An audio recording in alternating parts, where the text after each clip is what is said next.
Comentário bíblico com Mário Persona.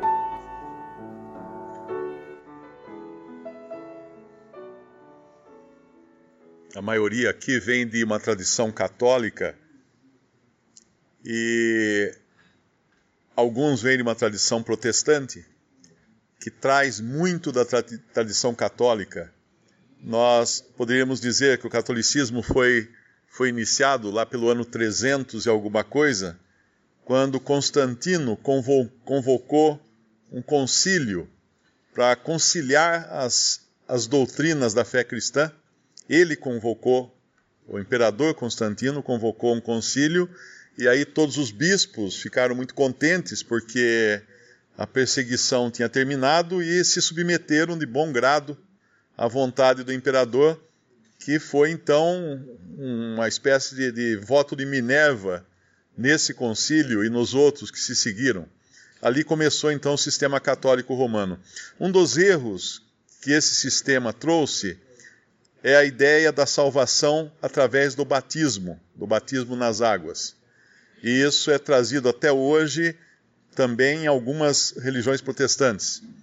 Então, aquela passagem de João, capítulo 3, quando fala do novo nascimento, ou do nascer do alto, que ali a expressão é nascer do alto, muitos acreditam que aquilo seja o batismo, porque fala de nascer da água e do Espírito. E, no entanto, a água ali não é água física. A água ali é um símbolo da palavra de Deus, como nos fala em Efésios capítulo 5, purificados pela água da palavra. Então, esse foi o primeiro erro. Então, por causa desse erro, de boa vontade, até de boa mente até, os católicos passaram a batizar todas as pessoas que eles encontravam na frente. Começou com Constantino, obrigando praticamente o Império Romano, a todas as pessoas, os pagãos, a serem batizados, para assim se tornarem cristãos. Obviamente isso não salva, o batismo não salva. A outra ideia errada que foi feita também é que o batismo tornava a pessoa membro da igreja. Porém, não existe membro da igreja na Bíblia. Existe membro do corpo de Cristo. Nós sabemos que a igreja é o corpo de Cristo. O corpo de Cristo se manifesta como a igreja. Mas a expressão membro do corpo é a expressão que existe.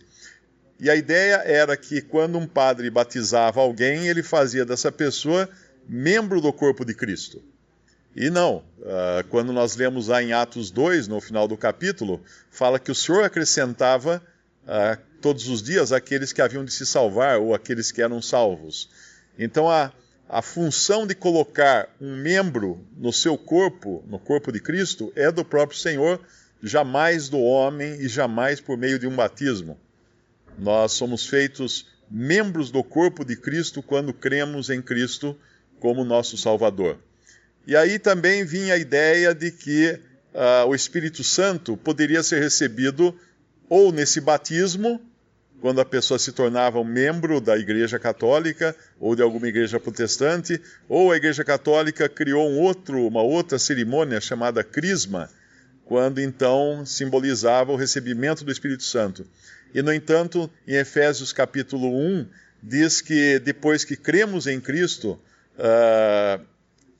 nós recebemos o Espírito Santo da promessa.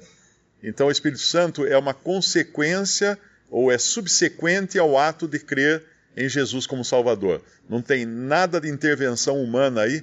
Ninguém pode acrescentar uma pessoa no corpo de Cristo, ninguém pode tirar uma pessoa do corpo de Cristo, ninguém pode dar o Espírito Santo a uma pessoa.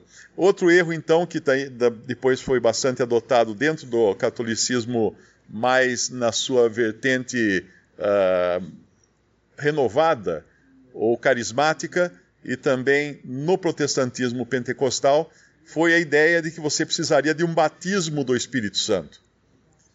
Porém, lá em Romanos diz que se alguém não tem o Espírito de Cristo, esse tal não é dele. Então já começava por aí, que você não pode ser de Cristo se você não tem o Espírito de Cristo.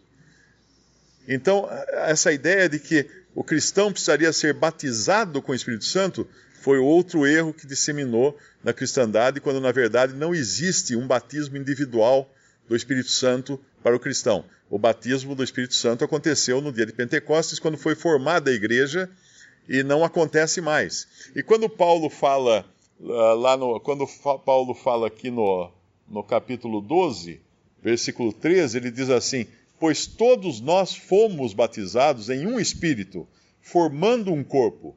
O que ele está dizendo é que ele estava incluído naquele batismo do Espírito Santo em Atos 2, ainda que na época ele não era convertido.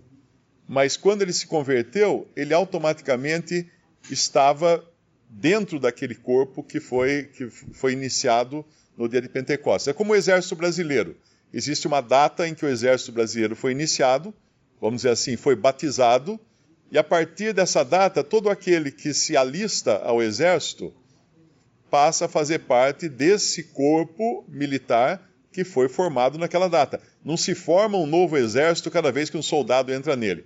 Então não existe um batismo individual com o Espírito Santo, existe o batismo do Espírito Santo na formação da igreja.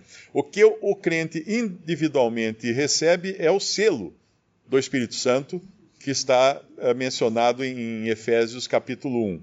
Então, com todo esse conjunto de enganos que surgiu na cristandade, outros vieram. Por exemplo, você abandona a denominação da qual você faz parte.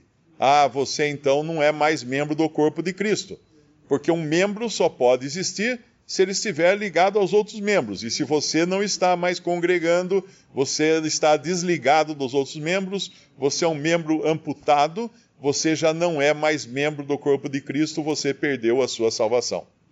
Então, esses raciocínios acabam sendo consequência de um erro lá atrás. É como quando a gente abotou a camisa. Abotou o primeiro botão errado, todos os outros vão sair na casa errada. Então, a origem desse erro está lá atrás, quando foi formado primeiro o catolicismo romano, quando se abandonaram as doutrinas dos apóstolos, e depois o protestantismo seguiu basicamente o mesmo caminho em muitas dessas doutrinas. E alguém poderia dizer assim, mas só no ano 300 então que os erros surgiram? Não. Quando Paulo se despediu dos anciãos de Éfeso, ele falou: depois da minha partida entrarão lobos. A doutrina católica ela é muito baseada nos primeiros pais da igreja, que são aqueles que vieram após os apóstolos. A doutrina protestante também é baseada nas doutrinas, nos ensinos desses primeiros pais da igreja, que são os que vieram depois dos apóstolos. Mas o problema é que Paulo avisou que esses que viriam depois dos apóstolos iam introduzir doutrinas estranhas, iam introduzir erros.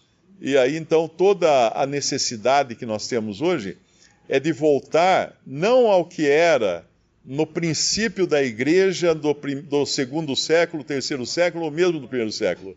É voltar ao que foi dado pelos apóstolos, não por seus sucessores, porque os seus sucessores já tinham introduzido erros como esses que eu citei, que existem hoje na cristandade.